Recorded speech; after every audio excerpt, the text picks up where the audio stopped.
Six Screens Telenetwork, earning the reputation of giving all the right ingredients, uninhibited in exposing the hard, cold facts about the Watchtower Society.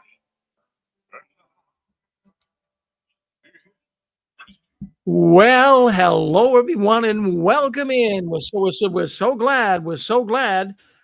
We got something going on here with the telephone line. Let me just mute a few people here. Let's see what's going on with that.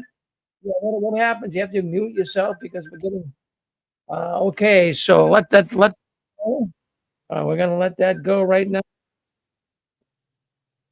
All right. So, anyways, my name's Rick Farron. I'm here at the Six Screens Control Panel up here in Massachusetts, and thank you very much for being with us. I believe that was Stephen. That was Stephen Winnett out of New Zealand. He was giving me a call. I just wanted to tell you that Stephen Winnett, well, he's the biggest apostate in all of New Zealand, and he was going to come on Dick and Constance's show tonight, but he couldn't make it. Steve, I don't know if you're listening in or not, but we'll get you on next time Dick and Constance come on. But we want to thank Joe DiDorio, who just filled in for Dick and Constance tonight, and what a great job he did. Well, anyways, as I said, my name's Rick Farron. I've been exposing the Watchtower now for 20 years. We do it every Saturday night. We've never missed a Saturday night in 20 years. We are here because you are here. Let me just make sure that everything is going in the right directions. And I want to just make sure that everyone can comment that wants to. Let me just see what's happening here. All right. A lot of buttons to push here, a lot of things to take care of as we do a number of programs on this network. But I just want to make sure that everyone can hear us, and I want to make sure that things are going in a smooth way. Let me just double check this right now with my settings and make sure that you can hear us well. Yeah, we got 1, 2, 3 testing. That's fine. And the video is good as well. Okay, fine. Well, let's talk about what's going on behind the curtains of the Watchtower. Friends, I just wanted to say, as I said earlier, coming off the other show, the Six Screens have been doing this for many years now, 20 years, exposing the Watchtower. And I just wanted to mention that we have a platform here that's kind of unique. People call in from pretty much all over the world and voice their concerns of them being in the Watchtower. And we're more than just an audience. A YouTube video, and I do those too. You get an audience, but here every Saturday night we have a community. We have a community where people can come to talk, let their hair down. Many people don't want to speak up; they're still afraid that maybe someone's listening in and they'll be caught. But one of these days you can muster up the courage and call in, because when you call in, it makes all the difference in the world. It's not just me sitting here bloviating every Saturday night. They're listening to people that have really had their lives affected by being in the Watchtower organization. And I also wanted to mention that after the Six Screens radio programs tonight, and those on YouTube and those on Facebook, after that all ends tonight, if you want to continue talking, I will leave our phone line open. The number will appear on the bottom of the screen. You'll see it. So I'll leave that phone line open. If you want to talk, you can talk all night long. You will not be on the air. No one's going to trace you. No one's going to give you trouble. So by all means, if you have the opportunity, stay on the phone line when the program's over tonight, and you can talk up a storm to so many people that stay in afterwards. So anyways, I'm glad you're with us. My goodness gracious, things are really going on big time in the Watchtower.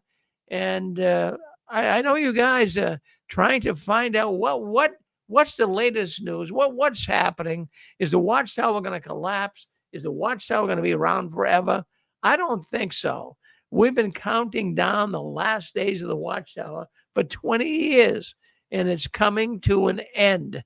And, something I saw today on Reddit, and I want to thank our good friend Hillary for, alerting me to this. I saw it, but she said, Rick, I really want you to mention tonight on JW World News. So I'm going to bring it up. In Arizona, a young Jehovah's Witness person is missing But the good news is they did find the person. They did find the young Jehovah's Witness. And that happened today sometime. I don't know when. But I wanted to bring this up, and she wanted me to share it with you tonight, right here on JW World News. And what she wanted me to share with you, in fact, she was almost in tears when she talked to me about this, and it's sad. A lot of young Jehovah's Witnesses, they don't want to believe in this organization anymore. They've had enough. There's nothing in it for the young people. You tell me what accoutrements, what value, what benefits would anyone have by being a Jehovah's Witness, especially a young person? So she said, Rick, share this with the audience tonight. So I'm going to share my thoughts on this young person missing. Unfortunately, he was found, but he looked very distressed. He actually, ring the doorbells. They take a video. Someone was chasing him. He wasn't in service. He wasn't dressed as a witness. He had Crocs on. He was just dressed normally. And somehow, some way, somebody was chasing him.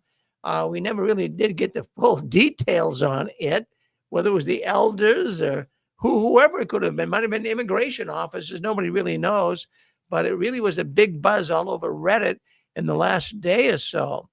But I wanted to, it got me thinking, and I appreciate Hillary letting me know this. She calls in from, well, I won't say where, but she calls in and she lets me know the news. And I appreciate everyone that calls me here at the Six Screens, or at least emails me and tells me the news that's going on in the Watchtower. Because, I mean, it's like a news clearinghouse here. I want to thank everyone that does that. It really helps me out a lot, letting the audience know what's going on behind the curtain, so to speak. So, anyways, this young person was on the run. They did find him, evidently, according to what I read later on today. But why I wanted to bring this up, and the reason why we even want to discuss this, is you realize right now that a lot of young people who are in the Watchtower organization don't want to be there anymore. And like I say, what's in it for? So hold on one second. Hold on one second. I make a call. Hello, Steve. Steve. Yeah, I'm on the air right now. Yeah, you missed it. You were supposed to be on the other program. I sent you an email today, so I'll give you a call tomorrow. I sent you an email. You were supposed to be on the other program. I don't know if you read it, so I got to go back on the air. Okay, but I'll mention you. This is Steve Winard from New Zealand. He's the biggest apostate in New Zealand, and he was going to come on tonight, but a few things took place that couldn't bring him on. So he'll be on with us in a couple of weeks. So I just want to say that many young people are leaving the Jehovah's Witness organization. And, the older ones are dying off. The older generation of Jehovah's Witnesses are dying off. They're not going to be able to fulfill their positions. Many of the elders are getting older. They're in the baby boomer generation. They're not going to be able to fill their positions. They're dropping out of major roles. Many older Jehovah's Witness elders can't take it anymore. They're saying, I can't do it. I can't keep coming to the meetings. I can't go out in service like I used to. So we have so many older Jehovah's Witness elders, as well as ministerial servants, that say, no, that's it. We can't take it anymore. So who's going to fill the role? Are the younger ones going to be able to do it? Well, let's talk about that for just a few minutes here. The younger generation of Jehovah's Witnesses, they're very PMO. Now, for those that don't know what PMO is, a PMO Jehovah's Witness is one who is physically in, mentally out. They're just going through the motions. They're not really a Jehovah's Witness, but they're afraid to leave because they know the ramifications that will come against them. So right now, I mean, you all know it. I don't have to tell you. The Watchtower is going through major changes, and there's a very big problem ahead. So when the older ones, as we say, are slowing down, Who's going to take the lead? Who's going to take their place? Well, let's just talk here for a second what's really happening. We have Generation X and the millennials. They are now part of what we're going to call here at the Six Screens the disconnected generation. Yes, the Generation X and the millennials, they are the disconnected generation. Now, that's because the Gen X and the millennials, they operate completely different than the baby boomers. I'm a baby boomer, but the Gen X and the millennials operate entirely different. Now, why are they different? Well, I'll tell you why they're different. These folks, for the most part, grew up with the internet. They grew up with networks, critical thinking. They had instant access to information. The baby boomers didn't. I mean, we didn't have that. When I first started, 20 years ago, I didn't have the internet. We had to kind of wing it. But these Gen Xers and millennials, well, they're the children and even the grandchildren of the baby boomers, and they are much more independent. They are more sensitive to authenticity. They want it right. Now, I'm not going to say that the baby boomers were dumb and didn't want it right, but I'll tell you what, because of the internet, because of the networks, these millennials and Gen Xers, they want everything right. If it lacks, authenticity, they want transparency. They're just not going to go with the flow and believe everything the Watchtower is telling them. So it's simple. Uh, the Watchtower used to tell us, I mean, even though they didn't come out in words and say it, but we knew they meant it. What they would say is, do it because you're told to do it. Yeah, that's basically how I look back on it. Now, you're not gonna see this in print. Maybe it's gonna sound a little bit like that, the way it's written, but basically, for us baby boomers, and even for everyone even today, the Watchtower is telling people, "You do it because we are telling you to do it." Well, this isn't working. This is not working with the Gen Xers and the millennials. Those days are over where do it because I said to do it. So let's just talk about this for a second or two. Let me just give you some ideas here. Well, the Generation X, let me give you the demographics on these individuals. The Generation X people, well, they were born 1965 and through 1980. They would be Generation X. Well, they're known for their independence, their pragmatism. They're known for their technological adaptability. Yeah, that's what the Gen Xers are known for. They grew up with computers. Now the millennials, they go well. They from 1981 to 1986. They'd be considered the millennials, and we're not even going to get into Generation Alpha. That's the newest ones. I mean, the Watchtower is not going to get any of these new ones from Generation Alpha. But let's just focus on the millennials and the Generation X. They're not buying this. Watchtower is seeing it. This is this is what Watchtower is now coming to grips with. They are having a real problem keeping the Gen X and the millennials in. And information coming in here to the Six Screens is absolutely phenomenal. More and more people are writing me, and they're telling me that so many people are leaving their congregation. Now, I'm not looking through rose-colored glasses. I'm certainly not trying to over-embellish things, but you guys are probably noticing it too. The Watchtower, on one hand, is saying, "Oh, we're growing leaps and bounds, and Jehovah's chariot is on the move." That is ridiculous. What we're seeing right now, we are seeing so many kingdom halls with empty seats, and we see so many people saying, where are all these people going? Well, these, for the most part, are millennials and Gen Xers. They have had enough. They've said that is it. Now, I think you'll agree with me. I hope you will. I mean, you watch YouTube. You watching YouTube and Facebook. Do you see how many YouTube channels as of late from Generation X and millennials that are creating videos. They're popping up like crazy all over the place.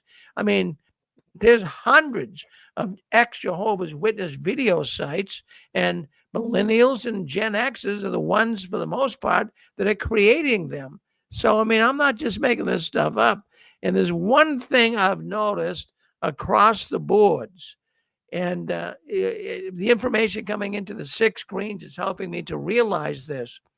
What you have now, these Gen X people, as well as the millennials, they still have, yeah, they still have children. Listen, sir, if you could just, I don't want to hear this Rick stuff. You kind of mute yourself, okay? Or I'm going to ban you, okay? You're going to have to mute yourself, or I'm going to ban you. You don't make comments like that when I'm doing a program. It's very rude, okay? You don't do it. So let me say this. So what we have here, we have Gen X's, we have millennials that, well, they're kids. It's their kids that are the catalyst for making them leave. Have you thought about this? Now you have these people that are aware of what the Watchtower is up to, these younger ones. So these younger ones who have children, they're saying, well, what am I going to teach my kids? Really? What am I going to teach my kids? And then the other question they have is, how do I really talk to my children about the experiences that they're going through right now? You can't play school baseball, you can't date. So, their kids have many, many questions, and they're coming to the Gen X and millennial parents and they're saying, hey, mom and dad, why can't I do this? Why can't I do that? So it's waking up a lot of the Gen X's and a lot of the millennials. And so we're going to have a domino effect here as well.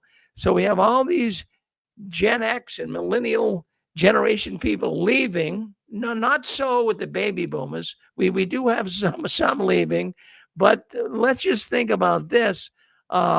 There's going to be a domino effect. I've always thought of this. Now, if you go to a congregation and you walk in, and all of a sudden you see a lot of empty seats, well, where's Sister Zealous? Where's Brother Righteous? Well, what happened to the kingdom family? I mean, these are questions that people are asking in the kingdom halls.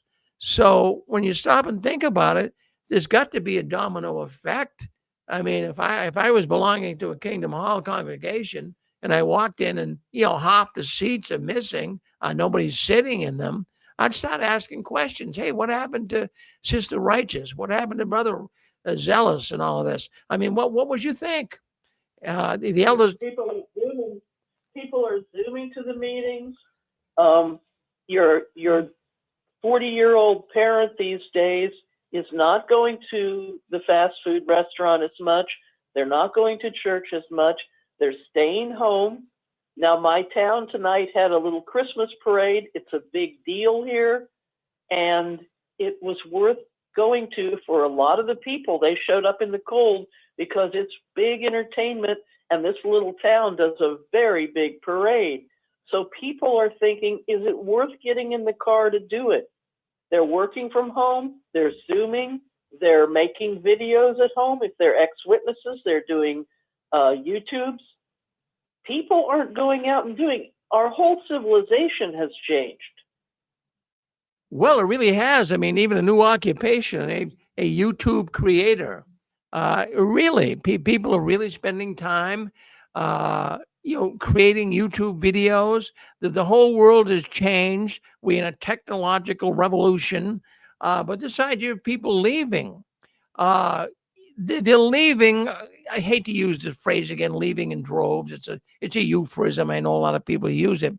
But, when you go into a kingdom hall and you see all these people that aren't there anymore, that have left, don't you think that would lead to people questioning? Don't you think that this can cause people to be shaken up over the whole thing? What's going on? What do you think? I mean, I know the witnesses sometimes don't act like they have a higher IQ than the average Joe, but they've got to be waking up. They got to be smelling the coffee to some degree. Everything is so transparent today. Yes. Yeah, this is Stephen. Yeah, I totally agree with you. When you have a person in a Kingdom Hall that has a good reputation, they're a sound thinking and acting person. They know the Bible. They exhibit Christian qualities, and they leave the organization. And it's not because they went out and got involved in some kind of activity that would have forced them out, but they left of their own accord. That is definitely going to make other people in the congregation sit up and say, what is it that this person knows that we don't know as to why they left this organization? Because we know they're not a philanderer, we know they're not a drunkard, we know they're not engaged in any kind of activity that would have them removed. That this has to be something that they have learned or saw about this organization that troubled them to the point where they voted by, picking up their feet and leaving. And you can't get away from that. You can't hide that. Watchtower can do whatever it is that they want to do, but people are going to sit back and wonder what is it that they saw or experienced or know that caused them to leave. Well, it's a no-brainer. And the second thing, yeah, and then if enough people start leaving, I don't know what the psychological term is, but it's like if you were to go someplace and there's a bunch of people and all of a sudden they all kind of start leaving right around the same time, your brain's going to say, maybe I need to get out of here too. Maybe it's something that they know. So as more people start to leave, people are going to question that. And at some point, there's going to be a breaking point where people are going to say, you know what, I don't know what's going on, but I'm going to get out of here. I'm going to ask somebody and I'm going to find out, and they're going to leave, and you're going to have less and less people over time. Well, there you go, Stephen. And you know what the Watchtower? Yes. Oh, I don't want to interrupt you. Oh no, go ahead, Susan. Yeah, that's good. Well, I was just thinking, one thing that changed is COVID. It was like the turning point. Things changed in the Kingdom Halls during COVID when people did not have to go to the meetings. And I think if people would think back to that time, that's when a lot of changes took place. People started looking things up. People didn't have to go to the Kingdom Hall, so it made it easier for them during the week. They could just go on Zoom. So I think people should think back to pre-COVID and post-COVID to see the changes in the Kingdom Hall. Well, no doubt, Susan, there were a lot of changes. No doubt there were a lot of changes. But you know what Stefan was just talking about there too. You walk in, you see all these people leaving. And you got to start. You don't have to be the brightest person in the Kingdom Hall to notice it. And you got to be wondering why are people, I don't know what the psychological term would be like he was saying, but there might be a term for it. But you see everyone leaving. You say you're going to a restaurant and you sit down to order a nice meal. Then all of a sudden you see 10, 15, 20, 30 people get up and leave. You might do it too. You're going to follow the herd, so to speak. But I just wanted to mention, Stefan got me thinking. When I was disfellowshipped, anyways, I ran into a sister in the Kingdom Hall that I met in the market basket, doing my food shopping. So Sister Cassidy, I can still remember Sister Cassidy. So Sister Cassidy came up to me and said, "Oh, Brother Farron." Now I was disfellowshipped, okay? So she comes up to me in the market basket. This is like two months after I was disfellowshipped. And she says, "Oh, Brother Farron." She says, I don't see you at the meetings anymore. I says, "No, you don't." I says, I'm not a Jehovah's Witness anymore. "Oh, you're not? I heard that you moved to another congregation." See what they do. Well, what the Jehovah's Witnesses do, they're afraid to tell the congregants, the publishers. They're afraid to say, well, Brother Farron, he apostatized. He became an apostate. Jeez, they're very cautious on something like that, right? So because it's going to get people thinking. And it's just a little tricky way the Watchtower does business. And even I had a friend that, he had a jewelry store. And he was an elder, but he just stopped going to the meetings. He became a PMO. He didn't go to the meetings anymore. He's afraid that, someone's going to catch him or whatever. But anyways, people started asking about him. He's an elder and he's not going to the Kingdom Hall anymore. So, of course, some of the publishers are going to come up and say to other elders, well, what happened to brother? What happened to brother? I won't mention his name, but what happened to brother? And, the excuse they gave is he became very materialistic and he's, he's letting things go as far as coming to the Kingdom Hall. So they'll make up all kinds of excuses, but just tell the truth. Tell the truth, Watchtower. People aren't coming because they're finding out all about you. So that's a good thought, and I want to bring that up tonight. But anyways, getting back to the Gen X's, getting back to the millennials, they're leaving. They're leaving big time. Lots of them are leaving. And I'm not just making this up. There's no reason for me to over embellish it. You know it. If you're listening to this program tonight, you know. You talk to some of your relatives. Where are the young people? Now, let me just tell you something. Things are way more obvious and transparent today than they ever were. And of course, we have to credit the internet. Now, I've always said on our programs here that the internet is the great equalizer. You heard me say that numerous times, but I'm beginning to take a different view. I'm beginning to think people, they're not really leaving like they were, 5, 10, 15, 20 years ago because of the internet. I'm thinking what's happening is some of these millennials and some of these Gen X's, they're waking up not really because of the internet. They're waking up because it's obvious. It's obvious. They're seeing through this. The Watchtower, they haven't been transparent, but as of late they are. The Gen Xers, the millennials, they're seeing JW Broadcasting. They're looking at the governing body up front and close, right? And they're saying, what? These people are so-called leading us into paradise earth. So they're seeing this, and they're seeing one flaw. They're not going to buy it. I'm telling you, they're more into. The young people of that generation have a phrase, and they would watch the JW Broadcasting and see the governing body and turn to each other, and one would say, I call BS on that. Yes, they That's would. their phrase. Yes, and they have a very short fuse for anything, as you said, that's not authentic. They are on target for what works for them. Most of them grew up as latchkey kids with 2 working parents. They have a maturity and a lack of hierarchy that the baby boomers did not. We were used to yes, ma'am, yes, sir, and we knew where our place was in the hierarchy of our town or our school, or, as we matured, we wanted leadership. These kids are self-motivated, and they're going to do what's right for them and their young families. I see it over and over. Well, Pixie, in fact, you got me thinking on that one. It was true. We grew up, go to school, obey a teacher, obey the policeman, do what you're told, children to be heard and not seen, seen and not heard, as the saying goes. So, we grew up in a generation that really didn't give us much leverage. We kind of had to go with the flow.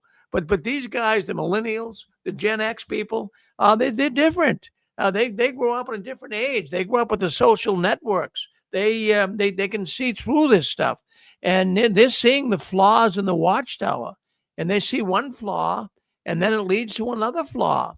And that got me thinking. In fact, people say to me sometimes, Rick, what's the best way to get a Jehovah's Witness out of the organization? I mean, there's no magic silver bullet here. But what I always say is, if you can just expose them to one little flaw, if they can see one flaw, maybe they'll take the initiative to see additional flaws.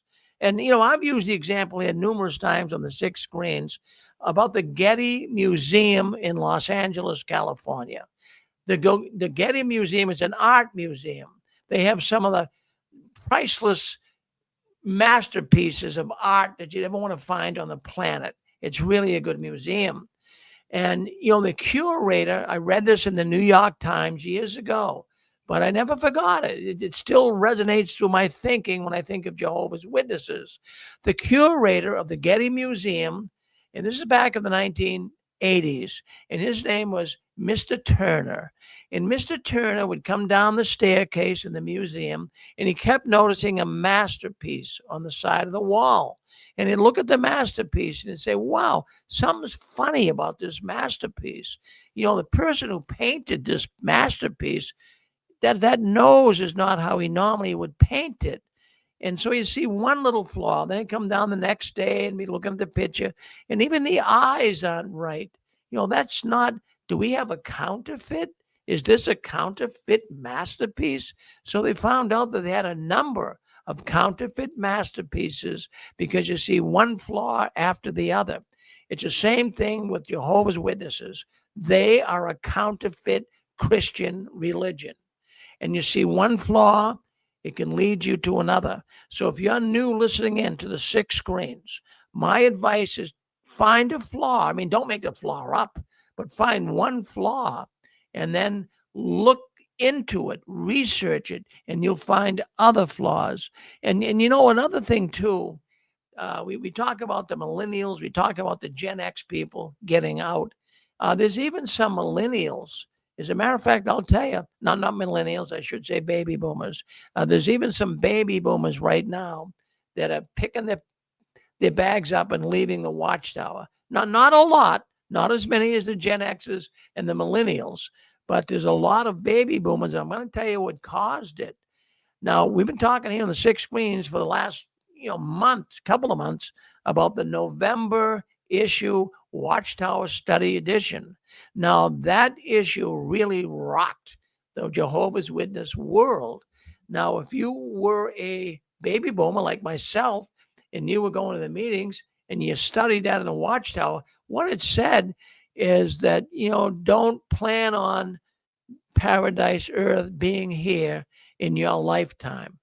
Now, here you gave your whole life up, your whole life. I mean, I was a witness for about 50 years of my life, and I'm glad I'm out now. I'm glad Satan kicked me out of his organization, as I say. But imagine being a baby boomer for so many years, 50 years, 60 years, and you gave all of your life's effort toward this blasted organization, and now they're telling you, don't plan on it coming in your lifetime. Would that be a letdown? Would that be? I'm telling you what, that could put a person in the hospital. That could really drive a person insane.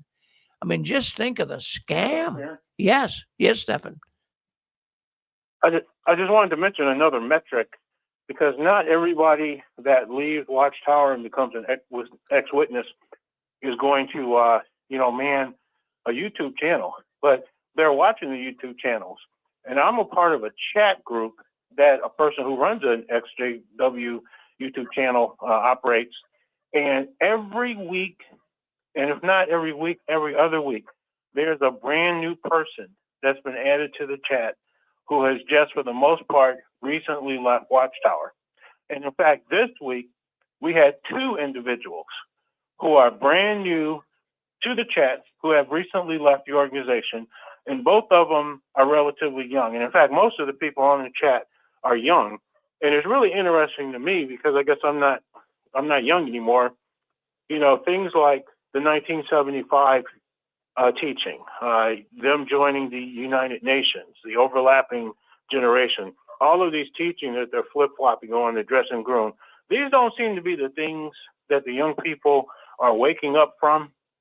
And I haven't gotten a full, clear picture of exactly what is making them wake up, but I can tell you for sure they're waking up. Because on this chat, like I said, if it's not every week, it's every other week. There is a brand new person that has just joined the chat, and they tell us a little bit about themselves, and they basically just recently woke up and decided they don't want to have anything to do with Watchtower. So to your point, these young ones are leaving. As I said, I'm really going to try to study this and get a feel for exactly what it is that's waking them up, because it's not the things that woke you and I up, and probably some of the ones above at our age group. I don't know exactly what it is, but they're waking up, and they're waking up in droves. So that's another metric. There might be a lot of people who are leaving. Again, they don't start their own YouTube channels, but they go and they join the XJW community in different ways. So we probably can't get a picture of how many they are, but I can tell you for sure they're coming out, and this is all over the world, because the gentleman that joined just this week, he's from the United Kingdom. Oh, well, thank you for sharing that with us. And Stefan, you're absolutely right. And I'm going to add a little more to the conversation here about that. So you got most 30, 40, and 50-year-olds. Now, I'm going to tell you, many of them are still staying in the organization, but don't hold on here. They're PMOs. They're staying in the organization. I want to throw some food on the table here for you to understand what I'm saying. So you do have many that they don't believe in the Watchtower. They're PMOs, and they're 30, they're 40, they're 50, but they're actually hanging on because of their parents and their grandparents. Well, why would they do that? Well, hold on. Let me tell you why they're doing it. They know it can cause some real friction. Their grandparents and their parents, in many cases, they're getting older and they're going to die. And, they could lose an inheritance. Now, just think about this. Let's put this in your pipe and smoke it. So I'm not saying it's the mass majority of people who are young are feeling this way. But I think you would feel that way. So suppose you were a Jehovah's Witness and your mother and father did pretty well. They had a nice, beautiful house. They were baby boomers and they got housing when it was pretty inexpensive. And they own a beautiful house, a nice neighborhood. And, you're a 30, 40, 50-year-old person and you never really got a good start in life. You had trouble. So, wouldn't you hang on? I think you would. You'd hang on and say, gee, I'm not going to tell them I don't want to be a Jehovah's Witness. They'll take me out of the will. So I'm just thinking a lot of these people hanging in, a lot of the PMOs, they're waiting for their parents to die off so they can inherit the house. Now, I know that sounds out there, but I don't think it's that far out there. So I think that could be what's also going on. It could be, look, I've said on this program numerous times in the last year or two, I believe that half of the Jehovah's Witnesses don't believe this anymore. I really do. I don't think I'm making it up. And I threw surveys out and people kind of agreed with me. I've even seen it on Reddit and other places where they picked up on how many PMOs are there. And it's estimated over 4 million PMOs. That is, now just if you're listening in for the first time, you don't know what a PMO is. A PMO is a Jehovah's Witness that's physically in, but mentally out. They're just going to the meetings. Yeah, go ahead. Speak up. Hey, Rick, this is Jesse in Yuma. Yeah, Jesse. I agree with you 100%. But I got another dynamic about PMO and out. I don't know what it is, a POMO or PMO, but I'm proud to be out. I feel it's one of the greatest blessings. I feel like God has blessed me to have escaped the Jehovah's Witness. It's like a new lease on life.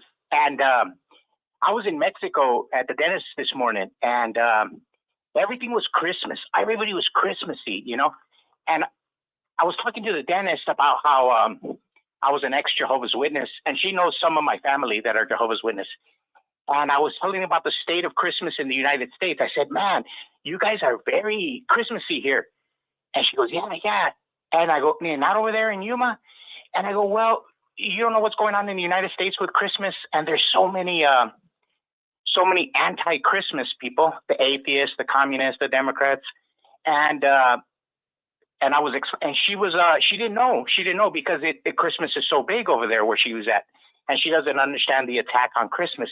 And I told her that how Christmas is so important. And as a Jehovah's Witness, when I was a child in Yuma, we were the only one. I remember I was the only one who didn't celebrate Christmas in my grade. I had to sit out in the hall when they were having their Christmas party. And it hurt me so much because I believed in Jesus and I believed in Christmas.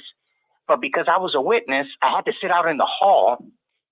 And now it feels like the whole world is becoming a Jehovah's Witness. Everybody hates Christmas. And so the Jehovah's Witnesses are like a cancer cell in society. if you look at it, they're anti-Pledge of Allegiance. Now people want to not do the pledge. They're anti-Jesus. Now everybody's anti-Jesus. They're anti-Christmas. Now everybody's anti. I mean, it goes on and on. Pretty soon nobody's going to want a blood transfusion.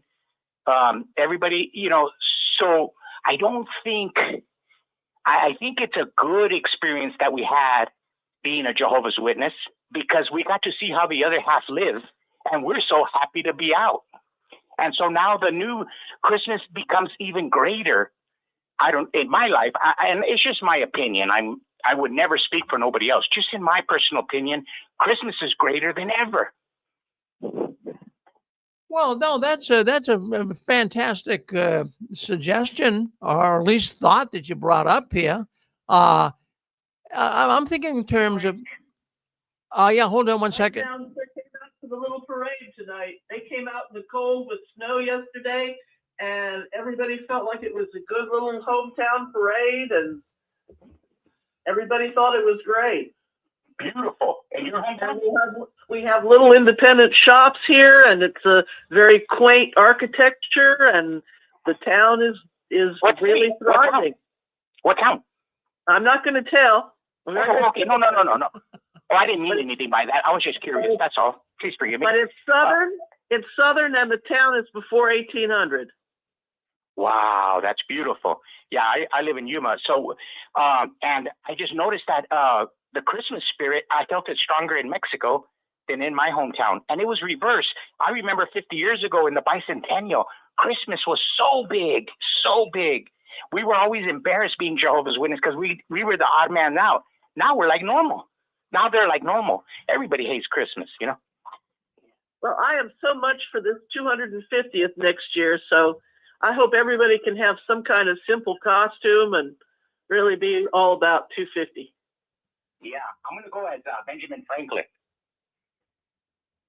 Yeah, Ben was cool. Yeah, he was cool. He was so smart. I think he might have been the first Mexican American, because that guy was smart. I tell you what, the young girls liked him. There was quite an age difference there. Ben had a. Well, listen, we don't want to get too far off there. Hold on, we don't want to get too far off the track here. Okay, let's kind of. I got I got the news I'm trying to do. But Jesse, I appreciate what you're saying. No, there's this idea of Christmas soup. But I'll tell you something. I'm seeing even online that more ex-Jehovah's Witnesses are starting to participate a little bit. It took me a little bit after leaving actually it took me a little bit after leaving the Watchtower. They damage you so much about the holidays that, it's very hard to get excited and get enthused about them. But now I'm starting to come around. It's the first year that I put some lights on the house. My wife, Susan, got some decorations and put out there. I mean, it's not the most lit up house on the block here, but it's the first time we really did that. It takes a little while. When the Watchtower has rented space in your head for so many years and you couldn't do certain things, it's very hard to, after being told over and over and over again about how pagan it is, how bad it is, it's hard to get your engines revved up again, Criminal. Yeah, criminal too, yeah. Well, Saturnalia. Yeah. Well, Jesse, you're a good man. Don't you ever change. And I think Benjamin Franklin could have been Mexican. He could have been, Burning stove. Yeah. All right. Thank you. Merry Christmas. Thank you very much. Same to you, Jess. Well, I'll tell you what, you're on 6 Screens, JW World News. That's the news the Watchtower doesn't want us talking about, but we talk about it every Saturday night and every other Sunday right here on the 6 Screens Telenetwork. I want to move on to something here. I want you to know that we are, and you know what, anyways, I don't have to tell you, we are in a Renaissance era right now. We are in something that is totally different. This AI, artificial intelligence. I know that's all you hear, but I mean, it's so, yes. Who's this?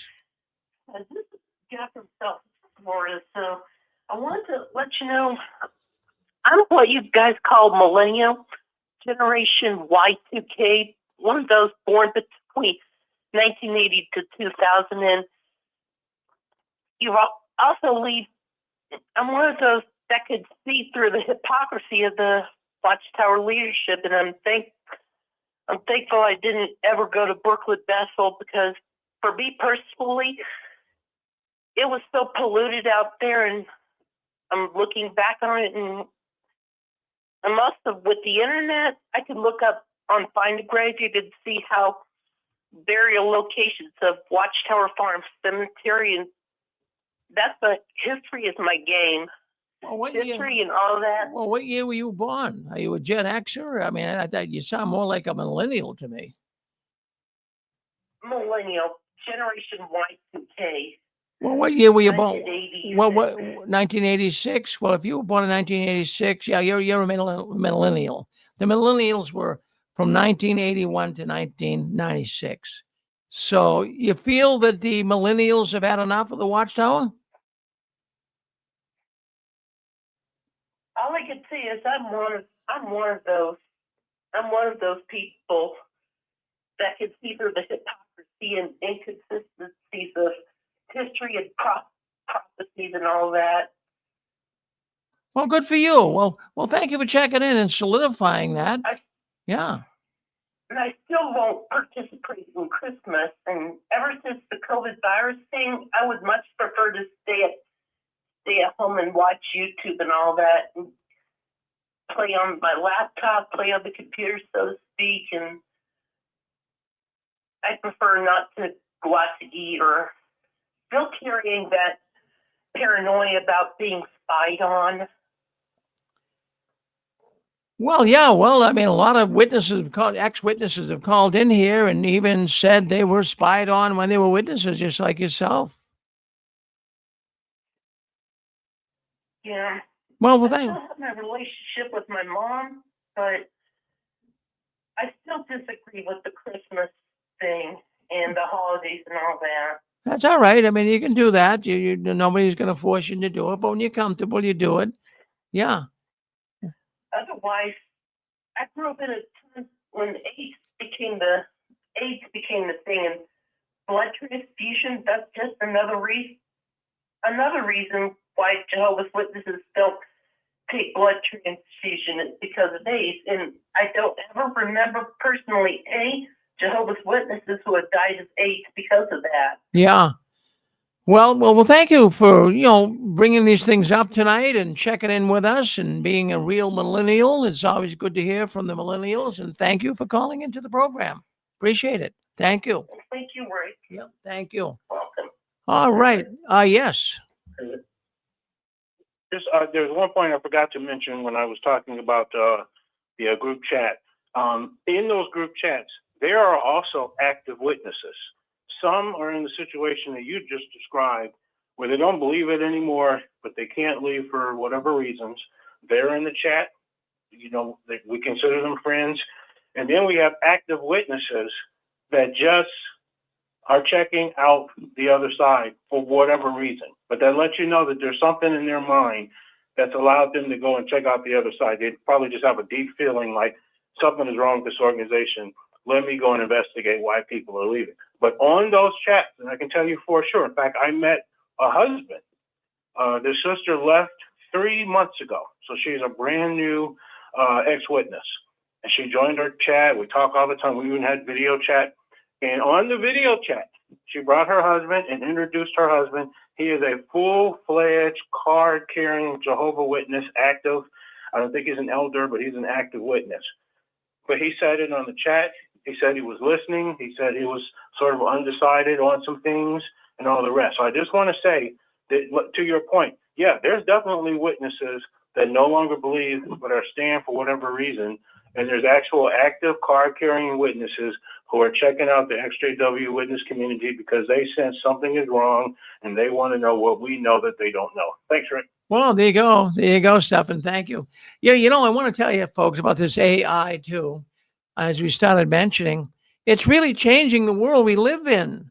And it's a big difference. We've always had Google search and Bing search, but, we now have AI. But let me tell you the difference between AI and regular search engine. You want to check out Jehovah's Witnesses. So you punch it into Google and, a bunch of things show up. And, you kind of have to decipher which ones you're going to watch. But AI really cuts to the chase.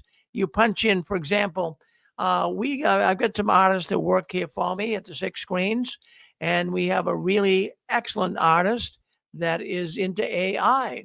So in the last months, I said, we've got to come up with an AI video, and let's start producing some AI videos. You want to make sure they're factual.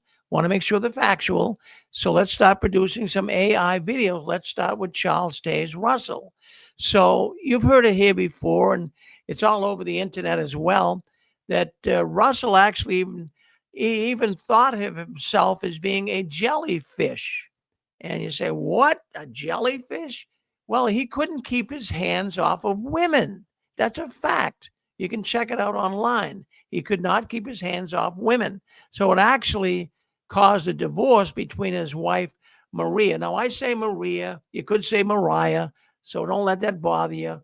So, in English, we would say Mariah, but Maria. But you can go wherever you want with it. But I want you to see this video.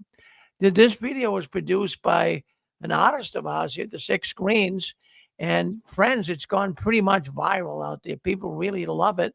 So we're going to really do more of them, because the way that I look at it, right now we have a lot of Jehovah's Witnesses that really are not moving out of the Watchtower. A lot of young ones are, but we got so many in there. We're trying to get them out. We're trying to get as many Jehovah's Witnesses out of the organization. And one thing I have learned, one thing that I've picked up on the trail of life, is the way that we all think. We think in pictures, we reason in pictures, and we are moved to action in pictures. So I talked to the artist here at the Six Screens. I said, we have to come up with a video depicting Charles Taze Russell as the jellyfish that can't keep his hands off women. And I wanted to bring in Maria. I wanted to kind of show them when they were younger together. And so we made about a 2-minute clip here. I want to play it for you. I've been waiting for a good part of a week here. I want to play it to my audience here tonight on the Six Screens. So let's share it right now. This is it's been put up on TikTok. It's gone thousands of clicks on TikTok. We've got lots of clicks here on Facebook and YouTube. So let's play the clip. I believe you'll find it very, very fascinating. So let's play the clip, and hopefully you'll be able to see this is Charles Taze Russell calling himself a jellyfish. I float around here and there. Much controversy surrounded the marriage of Maria Ackley and Charles Taze Russell. 1 year after The Watchtower was first published, Russell married Maria in Pittsburgh, Pennsylvania. Maria took interest in Russell through his teachings, assisting him in theocratic activities. As the Watchtower Bible and Tract Society progressed, contention was brewing under the surface. In 1903, Maria filed for divorce and legal separation on the grounds of mental cruelty, cold indifference, and infidelity. During the trial, allegations were made of improper intimacy between Charles and Rose Bull, a 25-year-old whom the Russells had cared for their foster daughter. According to the Brooklyn Daily Eagle, which published an article of the legal details, Maria had stated that one night she found Charles in his nightrobe sitting on Rose's bed. On other occasions, Maria found Charles with his arms around her, kissing her. Maria alleged that Rose told her that Charles referred to himself as a jellyfish. I float around here and there. I touch this one and that one. And if she responds, I take her to me. And if not, I float on to others. I'm like a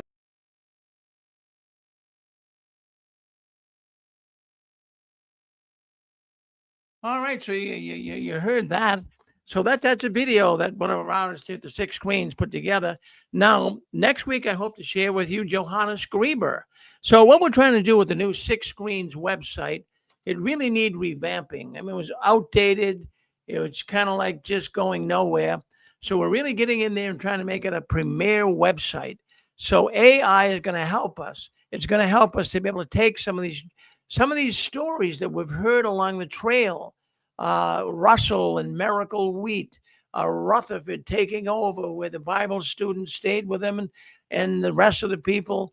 I'm sorry, the Bible students left Rutherford, and it was very controversial at the time. So many different stories. Beth Sareem, Johannes Grieber, as I say, that we want to bring up. The United Nations. These are things that a lot of new ones leaving the Watchtower haven't found out. But if they can see it in pictures, it can make all the difference in the world. So I wanted to share that with you guys tonight. I hope you liked it, because you're going to see a lot more of this.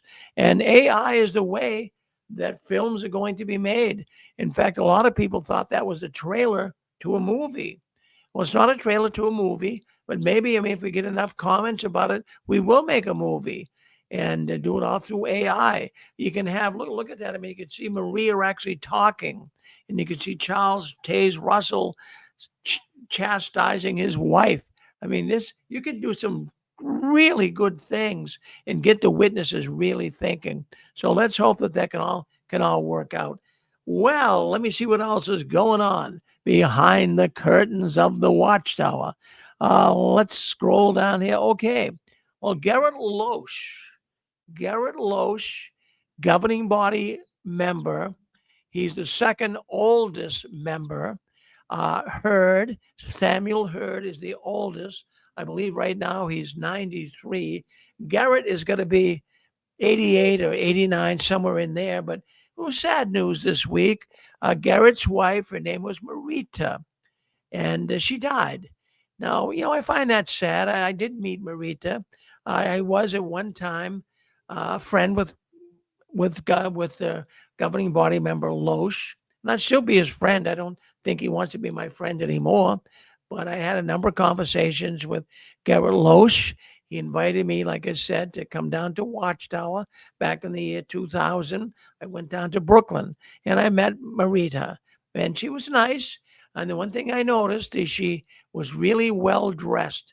It's something that and she was an attractive woman, and she was really well dressed. And it kind of boggled my mind a little bit, because, I thought that the governing body and the wives and all the people living at Bethel, I thought they were all not poor, but, just snudging by like the rest of Jehovah's Witnesses. But I was in for a rude awakening. Boy, they wear beautiful clothes. The governing body's wives, they have beautiful jewelry. They have Marita was wearing a beautiful scarf, an expensive scarf. It wasn't something you got at, Kmart. It was a very expensive scarf. And that really kind of concerned me somewhat. I'm saying, I'm a Jehovah's Witness. I'm busting my butt, trying to raise a family, trying to stay in the so-called truth. And, I make a living. I'm a regular Joe. I'm not a millionaire or anything, but I'm a working class guy like most Jehovah's Witnesses, struggling along. And I see this opulence, and it really did throw me for a little bit of a loop. So I'm thinking in terms of, well, what's going on really with this? We have a lot of governing body members are getting older. Now, just a month or two ago, Stephen Lett, his wife died as well. Her name was Susan. And so his two governing body wives that have died in the last couple of months. Now, it got me thinking, and I certainly I would never in any way, my condolences and feelings go out for anybody that dies, whether they're witnesses or not. It doesn't really, persuade me not to speak about it and offer my feelings. But what I wanted to bring up is, the governing body members, they have to be anointed. They have to be anointed. And I know that is a fact. Brother Loesch told me that to be a governing body member, you have to be anointed. But, not all the wives are anointed. So that creates an issue. So, I'm sure Garrett Loesch isn't listening to this broadcast tonight, but I could just give you a little story of what happened to me. Now, you all know that my former wife, Inez, her name was Inez, and she was a partaker. She started partaking of the emblems back in 1989. And, everyone thought she was crazy for doing that. And, even there was a lot of controversy around it. So I want you to put yourself in this position. So my former wife, she was of the anointed class Jehovah's Witness. She was a partaker of the emblems. Myself, I wasn't at the time. So anyways, I can remember it was a lot of controversy in the congregation. People were kind of murmuring and gossiping behind our back, and they're saying, how is Rick going to deal with his wife being an anointed? And he's not. At the time, I wasn't. I later became one, but at the time, I wasn't.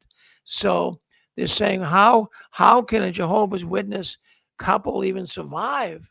How can their marriage even be held together if you have one who's anointed and going to go to heaven and the other one's got an earthly paradise hope? I mean, how are they going to handle this? So I remember I went out to supper. A witness couple invited me and my former wife to come to this house for supper. So we went there, and it was brought up at the supper table. And it really was kind of rude, I thought. I mean, out of the blue, the brother, he asked me, he says, Brother Farron, isn't it hard being married to an anointed one when you're not anointed?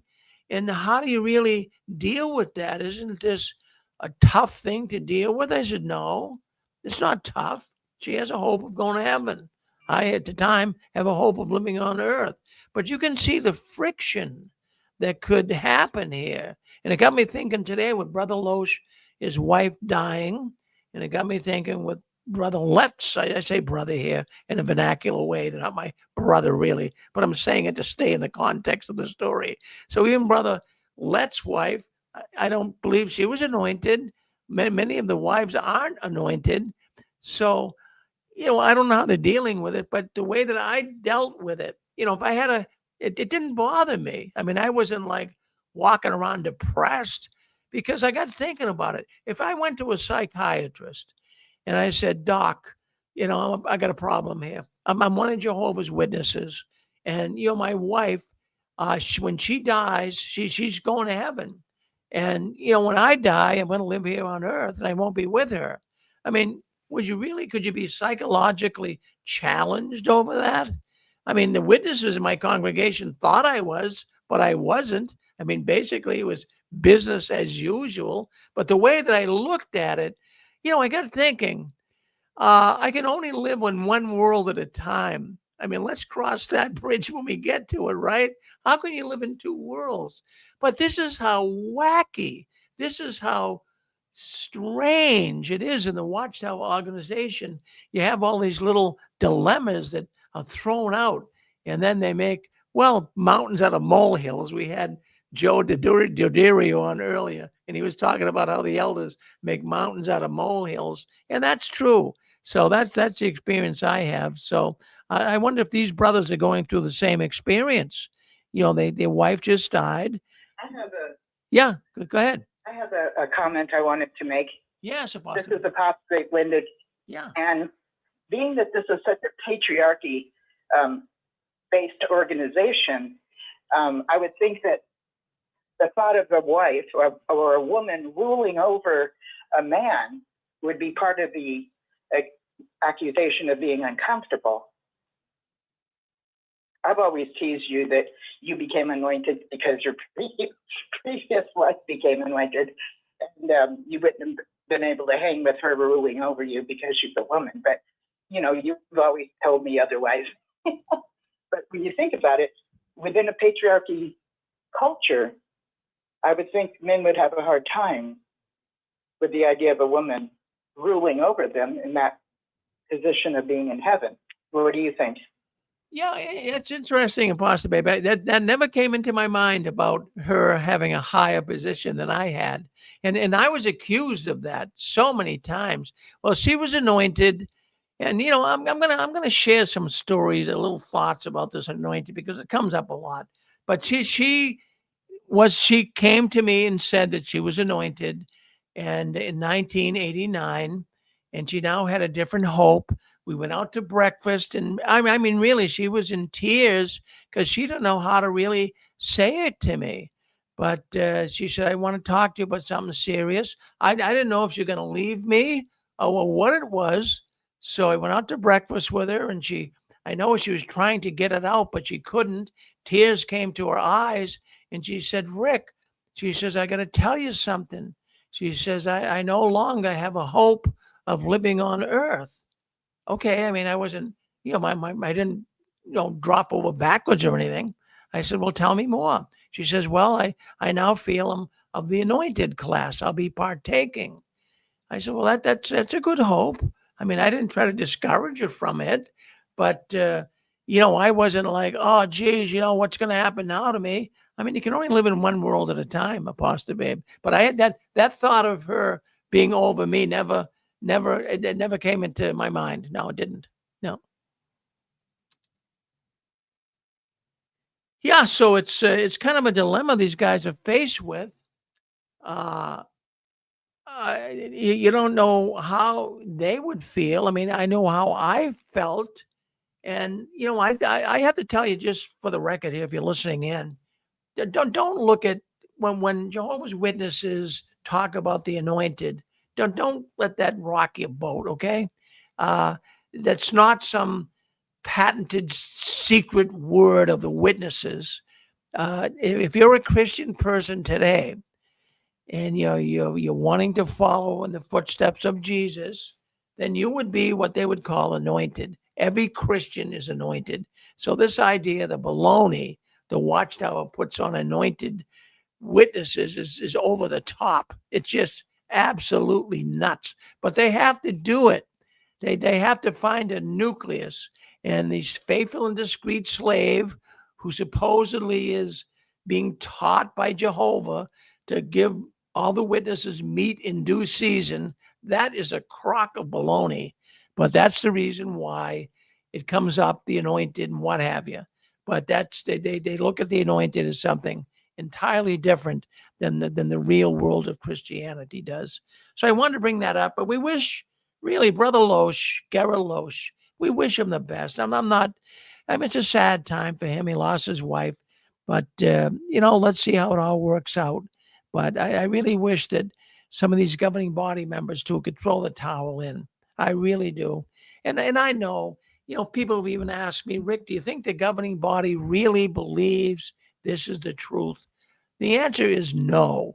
The answer now, there's many out there that say, oh, yes, Rick, it's a self-contained religious group from the bottom to the top. Everyone believes it's the truth. The governing body doesn't believe this is the truth. These are business people. These are people who have lived a good life from the Watchtower. That they know the scandalous issues the Watchtower is faced with. They know it's not the truth, but they got to tell you it's the truth to preserve their lifestyle. So just a thought on that. You might differ, but that's okay if you do. In the ex-witness world, sometimes we have to hyperventilate, so to speak. We have our own ideas, right? You can see that in Reddit. You can see it in JWN. You can see it on YouTube. We all have different ideas. I don't know who's really exactly right on all of this. We know the witnesses are wrong, but they don't share things with us, so-called apostates. So sometimes we have to hypothesize. We have to hypothesize. As a matter of fact, I wanted to bring. Someone want to say something? Go ahead. All right. It's Matthew from Africa. Can I participate? Yeah, of course. Yes, Matthew. Go ahead. Rick, did you ever come across Sydney Barber? Did you ever meet her at headquarters? Who was it? I don't mean to put you on the spot there, Rick, but I've met her just after her husband died. And of course, well, I did. I didn't get the name. What was her name? Sydney. She was married to Carrie Barber. But let me take some heat of you because I met her. I just found it very, very interesting that with those that had a spouse that was on the governing body, you'd think that these ones would be in a position where there's an absolute surety that when their spouse passes into heaven, and they are launched off the launch pad, that their love would become perfect. Because on the other side, you would imagine that Carrie, his love is now immortal. So surely, as a mate that's immortal in heaven, what would happen to that love connection? It would transcend barriers. It would transcend time. It would transcend space. And you would imagine that Carrie would have that incredible connection with Sydney. But my experience was with governing body members that they wouldn't talk like this. Yes, you would sit in their chair.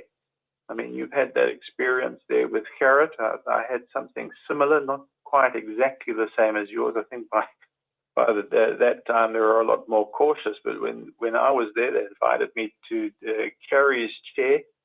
And yes, there was this idea that they transcended, and they would be looking on with you, but they never went into these kind of details. And you would imagine that that would be the first thing that would be established, but it was absolutely taboo and it was absolutely off limits. It wasn't discussed in that way. Anyway, it's just a curious experience, Rick. I don't know what that contributes, but I find that that is a very curious thing. And you would imagine that, like Jesus appearing to Thomas, and Thomas being the doubter, saying, well, you know, I need you to put your fingers in my, or I need to be able to put my fingers into the holes in your hands and have some sort of tangible evidence that those substituting for Christ now, there would be some sort of evidence, even through the established theocratic channel, that they had reached the other side. Well, I see where you're going with that, Matthew. It's this is where the doctrine, this is where the doctrine of the Watchtower gets really messy, and even when it is around marriage, and you can remember, and all the people listening into the program can remember. Let's go back to the 1970s, for example. I remember my aunt. She was married. She was Jehovah's Witness, married to a Jehovah's Witness man. So my uncle died, and my aunt was really distraught because the teaching of the Jehovah's Witnesses at that time is if your mate died, you know, you wouldn't be married to them in the resurrection and on the new earth, the new society. You wouldn't be married to that person. So I can remember she was kind of bothered by that. You know, in time of grief, you can't think in terms of, well, that's it. That's it for me. My husband's gone. I'll never see him again. I mean, the witnesses, then they retracted that view. They no longer, from what I understand, teach that because it was too hard on a person that was grieving. So this is where their doctrine runs amok. They put people in a very awkward position, and even that position that governing body member Loesch is in now, and even Stephen Lett with his wife that just passed a couple months ago, they don't know how. I'm sure they're thinking about it. If they really love their wife to some degree, they got to be thinking, well, what's this all about?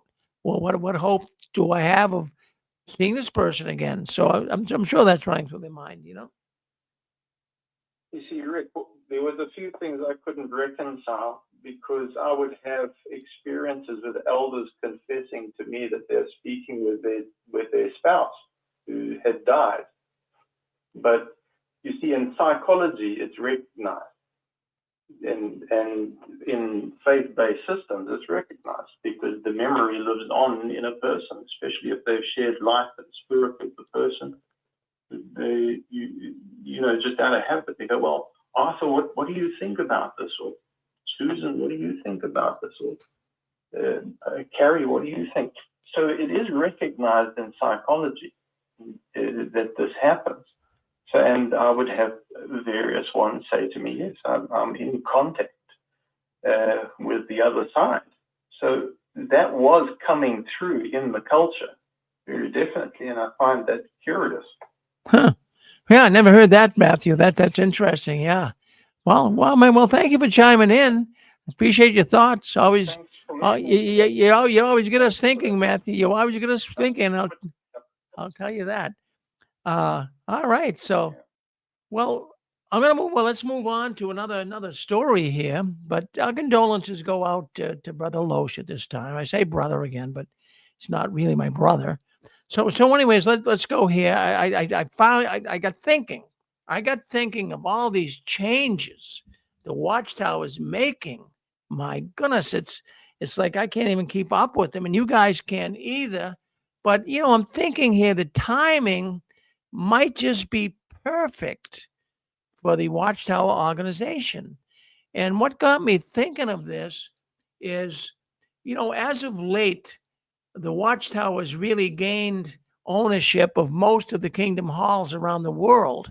Now, they've been working toward this effort for numerous years right now, but they almost, according to what I've read about, property of the Watchtower, they just about own all of the Kingdom Halls around the world right now. So at the same time, this has taken place, say within the last couple of years, that all the titles to the Kingdom Halls have been handed over to the Watchtower. It's not owned locally anymore. So I'm thinking, whoa, wait a minute. I'm scratching my head. Something is not passing the smell test here. Something is not right. I mean, was this a scam? Was this really a scam? If they came out with all of these changes prior to getting the title signed over to them, maybe there'd be a lot of rebuttal. Maybe there'd be a lot of the elders and congregants, publishers that said no, because, a lot are really questioning these changes now. So they probably figured, okay, let's get all the Kingdom Halls signed over to us, then we'll drop a whammy on them. And so this seems to have taken place now that the Watchtower has seized all of the financial assets of the Kingdom Halls. And they made changes that, if they made them before they had the titles turned over, maybe they would have offended many of the publishers. So did they plan this all out in a financial way before they started making these announcements for new changes?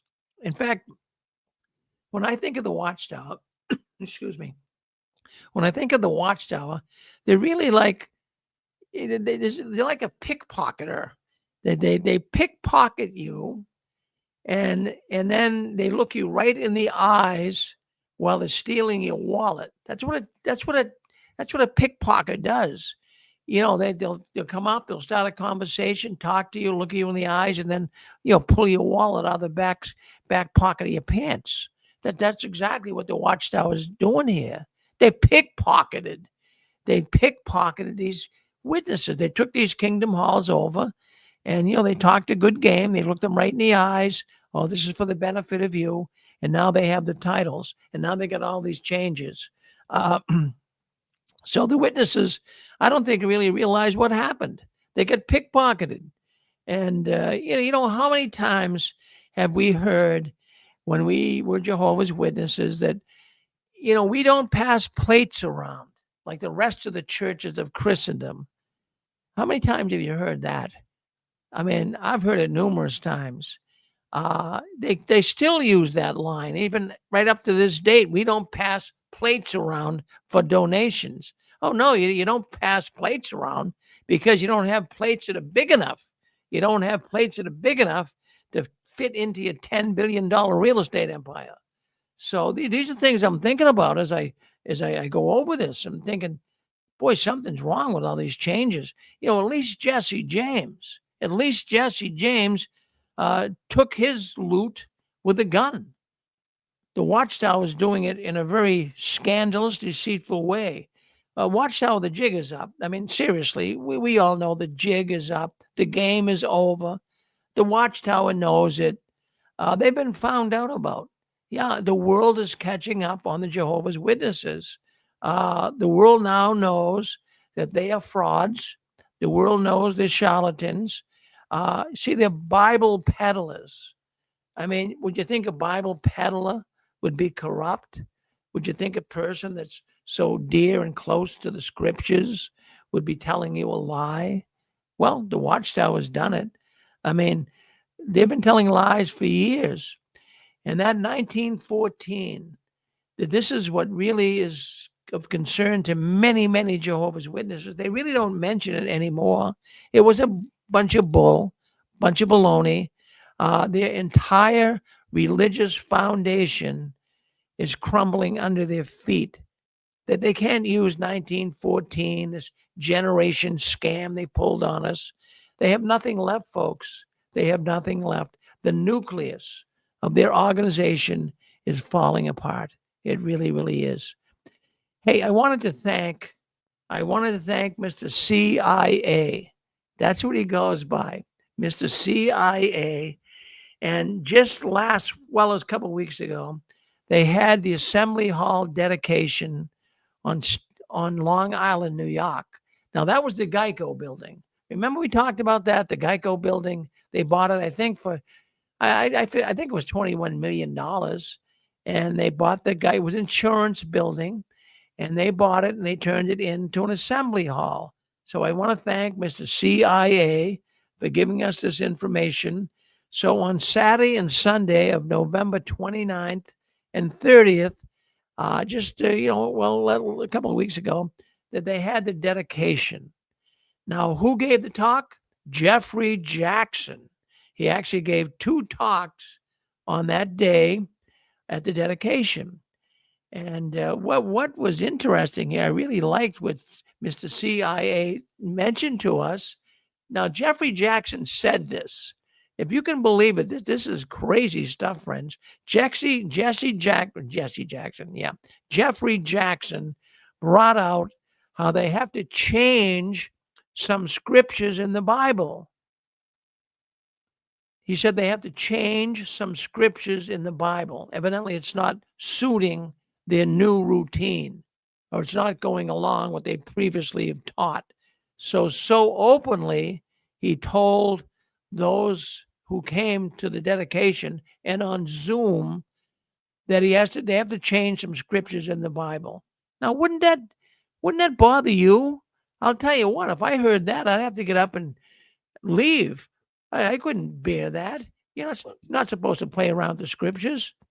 And he also said that Jehovah really answered their prayer to be able to get this assembly hall, and how they really had to have Jehovah's help and permission to be able to get the town to go along with an occupancy permit. I guess originally, the town didn't want to have an assembly hall there. I guess probably because of traffic would be the main reason.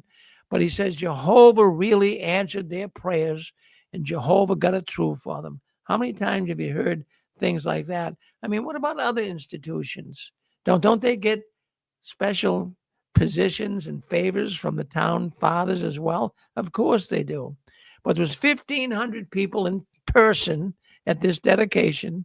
There was 16,000 plus on Zoom. And I didn't realize it, but Mr. CIA told me there's 80 congregations on Long Island. Now, that's interesting. That's a lot of congregations. That's why they probably need the assembly hall. But I wanted to bring that to your attention tonight. And, the organization keeps saying they're growing. But see, what they're doing is they're not telling you about the assembly halls they've sold off around the world. They sold off numerous assembly halls, but they're in New York. Well, they like New York. I mean, that's where the world headquarters is. And so they do have a new assembly hall in Long Island. Well, anyone have any thoughts on? Rick. Yeah, go ahead. It's Matt chirping up again. Yeah. Rick, Jeffrey Jackson also was the one who did the video where they said that they've decommissioned or removed the purple Greek interlinear Bible. But I remember raising this with writing department and research, and it turns out that we have photographic copies of the Biblica Hebraica and the Leningrad Codex, but we don't make or JW doesn't make it available to the congregants, to the students, to the Bible students. Don't make it available. And I found that very, very curious that we have access even to Dead Sea Scrolls by way of photographs, but now we withdraw the purple Greek interlinear. I just thought I'd contribute that. Well, thank you for that. I mean, we know that they're spiritually they're all over the map, but they're going to have to make some serious changes, Matthew. There you go. Well, anyways, I wanted to bring up as well that this idea of the cart witnessing. We talked about them being at the Super Bowl. They go to the giant soccer matches around the world. They go to different venues where there's a lot of people, and they're trying to proselytize with these carts. So information came to me this week about Disneyland and how the witnesses are now setting up carts, evidently inside Disneyland, and it's really remarkable because when I was a Jehovah's Witness, and even as an ex-witness, I've always found that the Jehovah's Witness organization, they don't really appreciate Disney. I mean, they have these Disney X. Their music sounds very Disney X, so to speak, Disney S. But at the same time, I'm finding that they're setting booths up where they really don't, they're in a pagan, happy place that celebrates magic, sorcery, and demonic power. Is that the place to really set up your Christian cart, so to speak? So I'm just thinking, they picked on Disney movies. They talked about how bad some of these movies are, Little Mermaid and some of this stuff. But to actually be involved in Disney World with your cart, it gives me mixed feelings here. The Watchtower, they can say everything they want. They can condemn sorcery. They can condemn Disney movies, but the Magic Kingdom and all of this. But yet there they are in it. How is it the Watchtower gets away with all this? It just doesn't make any sense to me that people can't see through it. But I suppose when I was a witness too, I couldn't see through it either. But it's really something to see that they're going to any ends they can to gather new people to come into their organization. Well, any thoughts at all? You want to speak up? Go ahead. If not, yes, go ahead. Yeah, Rick. Jeffrey Jackson should take a few minutes and read the book of Revelations. It tells you in Revelation that anybody that changes the Bible, changes the scriptures, is going to be cursed. Thank you, Rick. Well, that's exactly what I was thinking of, Dick. That's exactly what I was thinking of. In fact, they're going to get double the punishment. You don't play with God's words. But be able to come out like that, and Mr. CIA told me that. He says, Rick, it was like, what? He said they have to change some scriptures. Well, why would you change scriptures to begin with? Well, the reason why, even the New World Translation, I mean, we know there's many scriptures in there that have been written in such a way to suit the Watchtower's agenda, to fit into their line of thinking. But now that their line of thinking is all over the map and their line of thinking is crazy, maybe they do have to change some things. So, I find all of this, no wonder why there's so many people, especially the young ones, as we said earlier, that are leaving. No wonder why they're doing that. It's just unbelievable. And, I'm really thinking about how things are changing. As a matter of fact, even you probably don't watch JW streaming, the videos they have on there. Excuse me. But, they had something that caught my attention that I wanted to bring up. Again, what's good for the goose should be good for the gander. But, we've always known that Jehovah's Witness women, for example, they're not allowed to teach from the platform at a meeting, right? I mean, they can get up there with another sister, and the sister's the householder, but they're really not supposed to stand up there by themselves and teach. This has always been a bone to pick for many sisters in the Watchtower. The men can get up and speak, but we can't. We have to speak, to a household who was another sister. But then there's a video on JW Broadcasting that shows a woman teaching men. Now, this is what's very hard for me to come to grips with. How can you say on one hand one thing, but then you see on the other hand another thing? But it goes back to the old saying I continually tell you almost every week here. The Watchtower, like all cults, they tell you before they tell you. And then they tell you while they're telling you. And then they tell you what they told you. I hope that's not too confusing for you. But for them to continue to say a woman cannot teach from the platform in a Kingdom Hall or Assembly Hall or convention, but yet to see one preaching on jw.org to men, and she's standing up there teaching, what this is showing me is something's changing. Is that going to be the next? Is that going to be the next change in the Watchtower? Sometimes you're going to pick up on these little clues. Are they kind of showing that? So maybe in the next 6 months, new light. Women can now give talks. I mean, they're running out of men. They're running out of elders, ministerial servants. Let's get the women. So let's kind of drop a little trial balloon off here on JW Broadcasting and show the audience this woman teaching. Maybe people might not notice it. It'll be kind of like subliminal, but then they'll come out and say, oh, no, we have been doing that for years. I mean, that's how the Watchtower does things. And it's very, very confusing. I mean, it's confusing for the ex-witness. It's confusing for me. I mean, wouldn't it be confusing to a card-carrying Jehovah's Witness to see this stuff? I mean, do they really think, I think about this too. Does the Watchtower really think that Jehovah's Witnesses are that stupid? So, sometimes I think they do. I really do. I think the organization, but not all Jehovah's Witnesses have a low IQ. Maybe they can pull the wool over in some of their eyes. But come on, guys, if you're listening to this program tonight, I mean, don't you see the double standards? Don't you see the forked tongue? They speak out of both sides of their mouth. I mean, obviously, it's so obvious. Well, I'll tell you, friends, it's just amazing what goes on in the Watchtower. And we're glad to be able to report it every Saturday night and every other Sunday. Now, tomorrow is not Six Screen Sunday. We'll be back in another week with Six Screen Sunday. But I want you to know, too, that what I'll do here, we're going to close out the newscast tonight. And what we're going to do is I'm going to leave the telephone lines open.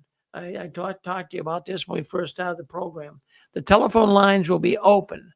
So if you want to talk, a lot of people don't want to come on and talk on the air, but they don't mind coming on and talking off the air. So here's a chance to talk to your fellow apostates, criticizers of the Watchtower. You can, if you're on the telephone line, if not, take a look on YouTube, take a look on Facebook right now, take that number down, call it after the program.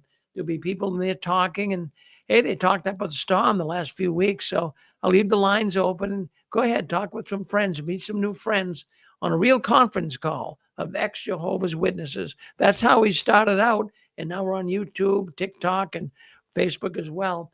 So what you want to do is call in tonight when the broadcast ends.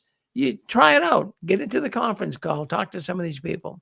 Well, friends, I want to thank you for coming on tonight.